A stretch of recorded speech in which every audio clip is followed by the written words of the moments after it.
Hey y'all, grown black folks talk. Back out on the climb, a beautiful day in the Fuchsia Dell, and I came out here specifically to make a couple videos because I have a conference tomorrow, and I'm not going to be able to do much.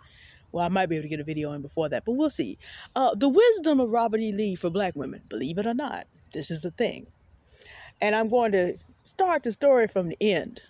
Robert E. Lee was the first college president, and it's important for you to understand that he was a college president after the Civil War, who thought it wise to start a journalism department at his college. Ergo, I'm a college journalism major and graduate. Therefore, Robert E. Lee is the head of the profession for college journalism. And if you wonder why journalism in this country does not give black people a fair shake, Robert E. Lee was a Confederate general. But to understand how we get there, we got to back up to 1866, and you'll find this in a book called Lee After the War, written in 1963. Robert E. Lee lived an interesting life after 1865. He himself was about the only person who knew he should have been hung for betraying his country. No one else seemed to be able to follow through, but in 1866, a Republican committee did its level-headed best. Unfortunately, Thaddeus Stevens, who was heading up the commission, was sick that day, and intellectually, there was no one else in the Republican Party who could cope with Robert E. Lee. This is someone who outnumbered and outgunned for the entire Civil War, outwitted 5 out of 6 Union generals that faced him. Shrewd man, a pity it was used for foolery. But what he used for foolery, we can apply for ourselves. Because here's what I want you to think. The mind that could run people around in circles, that would mess up this Republican committee, would build one of the most innovative civil engineering, journalism, law programs of its time in a mere 5 years. That mind was built by a black woman's milk. We built Lee, too. And Washington and Jefferson, these massive hunks of men that the country still looks up, lived on a black woman's milk. Everything that happened since 1800 here that was worth anything and lasted, we did it. We're involved in it. It can't be done without us. You need to understand that. Again, a little bit at the end for the beginning. Anyway, as he was sitting down in front of this commission, Thaddeus Stevens had people who were going to fill in for him that day who just were not ready. Literally, Robert E. Lee told him what the game plan was. We don't know if he said it with a smile because the transcript doesn't say that. But he did tell them what Southern men were doing. A Republican asked a really important question. He asked, how can Northern men expect to be treated? What they were really trying to do was to make a pretext for Lee to be hung. If they could get him, as powerful as he was, shouting defiance, they could come up with a pretext. Of course, Robert E. Lee knew what they were doing. It's kind of embarrassing. At the end, he's like, I stand ready to answer any more questions that you may have. They didn't invite him back.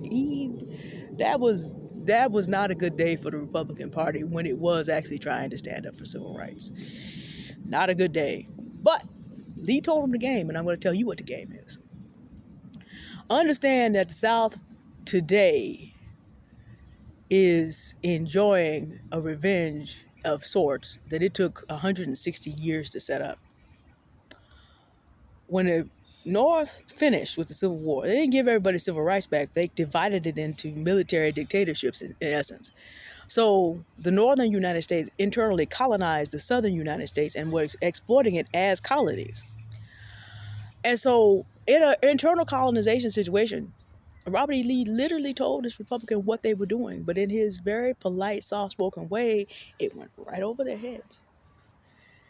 He said they could expect to be treated with the courtesy with all gentlemen treat gentlemen, but we might not admit them into our social circles. Might not do that. Hint, hint, clue, clue. You have to understand that from the viewpoint of knowing that it only took 12 years for Southern Democrats of that time to maneuver the country into a situation where the Republicans had a bargain with them to get Rutherford B. Hayes back into office as a Republican. And what the South traded away was civil rights for black people. It only took them 12 years. In fact, by the time Lee went up before the committee, they had already put together the first convict leasing laws in 1865. The KKK was already 6 to 8 months old, depending on how you parse when it started. So you have to understand, not admitting people into social circles means that people have stopped trying to talk to people that they know are not going to do anything for them. They are not admitting anybody that they have vetted, and they are doing the kind of talking among themselves that they're going to need to reverse almost all of the gains made for black people in a mere 12 years. 11 years from when this commission was going on. Now, in fairness, Robert E. Lee would not live long enough to be involved with all that. And to his credit, he moved out of the way of temptation. I mentioned he was a college president. He and one of his elder brothers, Samuel Smith Lee, literally moved to places in Virginia that had never had slavery. They sincerely wanted to start over. But they loved their sons. And so what they did was they left infrastructure behind for their sons. Infrastructure, keep that word in mind. As I mentioned, Robert E. Lee has to his record that his is the first college that had a college journalism school. Well, if you're going to change people's opinions, you got to change the way they understand the story. One of the South's most terrible achievements after this time period was convincing the rest of the United States that what they did was fight for their freedom, with leaving off the end of the sentence, freedom to keep me in slavery to this day, freedom to keep slavery perpetual. And before anybody wants to argue about this, Vice President Alexander Stephens left us the cornerstone speech, whereby perpetual chattel slavery was the cornerstone of the Confederate States of America. So don't argue with me. Go argue with Mr. Stephens. Go argue with Mr. Stephens, who spent the rest of his brief life talking about I didn't mean what I said and tried to gaslight people, but couldn't do it. Couldn't do it. And died. Swiftly afterwards. Now he gets to understand what perpetual suffering is. Because we already talked about how white Christian nationalists who do not repent are not saved. They are antichrist. We're not even going to go there. There's a whole other video I could do about a certain Mr. Hegseth, and every time people want to call him on his anti-Christian, adulterous, misogynist behavior, he keeps talking about he was saved as a teenager. No, that's the way Constantine used it. Do your imperial misogynist ways and then try to use Jesus to cover it. Get 1 minute into eternity and find out how that works. Unless you repent. But Lee didn't live long enough to do any of the later abominations. He just didn't. But what he did was, he left the infrastructure. He annexed the law school that was next door to the college and rolled it in. He started the first journalism school. This allowed Southern young people, Southern young men, because women were not yet going to college like that in the South, not yet, because that would happen after 1817. This would allow Southern young men to have a safe place. Now, Lee's college became so popular because of its programs and because of the things that it was teaching in terms of civil engineering that Northern men came down, and Lee welcomed them. But best believe that there were a lot of things they were not invited to. Best believe he told everybody, be on your best behavior, don't give away the store.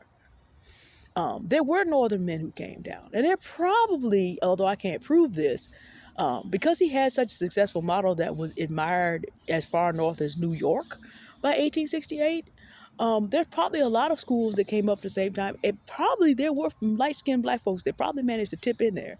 Now, that's a historical fiction book I'd actually like to write. Even if no one else has done it, I'd like to do that someday. But there are probably people that tipped in there and got a lot of information. But the point is, the infrastructure that Papa Lee left in place, his son was the next president of the college, and he was there about 25 years. So his father had pulled together all this infrastructure for the South to make their lost cause narrative, to walk over to their law school friends and talk about what do we need to do to enact this, what policies do we need to enact to go with this story, and what story do we need to tell in the news to make this policy palatable to the people. This is actually the beginning. Lee told him in 1866. Now, remember I told you, how did Lee get to be this strapping man who managed to walk around like 7 years into heart failure and do all this? Literally. His first major heart attack at Gettysburg, but it had probably, we know it's called pericarditis, but today we think it's a heart attack. This man had 2 strokes and pneumonia in order to actually die. How did this juggernaut get to be who he was intellectually? Well, his mother was sickly. His father was something of a little bit too much of an adventurer, too long a story to tell here. Who are the common people in his life from whom he would have learned a lot of these things? Black women. All that milk. Got almost to 6 feet tall with a barrel chest that people admired. You can put that down for Madison and Jefferson too. So if a Confederate general who sucked black women's milk can do all that, surely we can get with ourselves. Stop begging people who do not want to do anything for us. Stop trying to rub up against them, try to start to beg them to like us, and begin to come together in our own circles, in our own places, and build on the things that we need to do. Not just discuss for the purpose of feeling better about our position. That's important, but it can't be the stopping place.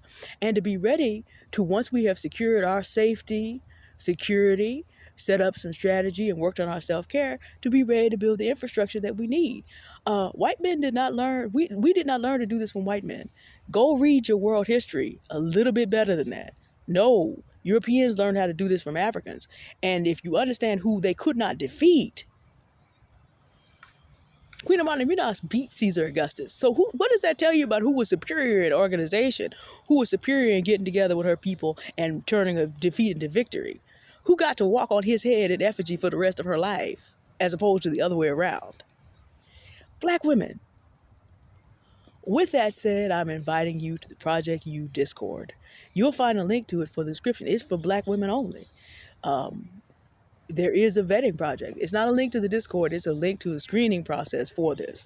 We do have a little bit of a screening process that we need to go through with you because, again, it's like the wisdom of Robert E. Lee. Everybody can't get in here and hear some conversations as we try to do some things for ourselves in an environment where people think they have a right to our bodies and our souls and our minds and continue to use it to build up white supremacists. See, here's the thing about it. What you need to understand, well, what about integration? And we have white friends, do you? Because see, if any of your so-called friends make excuses for Elon Musk and his Nazi salute, they make excuses for Confederate flags and Nazi flags and Donald Trump, they are basically telling you that if they had the opportunity to stand by tacitly and that Jewish people, black people, everybody not a good Aryan 90 years ago be destroyed, and everybody like you be put back into slavery for their profit, they'll be okay with that because that's what they're telling you about the symbolism. If they're okay with the symbolism, they're okay with what the symbolism represents. So whether you know it or not, civil rights is being demolished. Grieve it and say goodbye. Project 2025 is more than 900 pages. That is, Donald Trump can do something to dismantle your right to exist as a free human being without having to think about it every single day for the next 2.5 years. A little bit more than that, actually. Almost 3 solid years if he wants to do that. So what are you holding on to?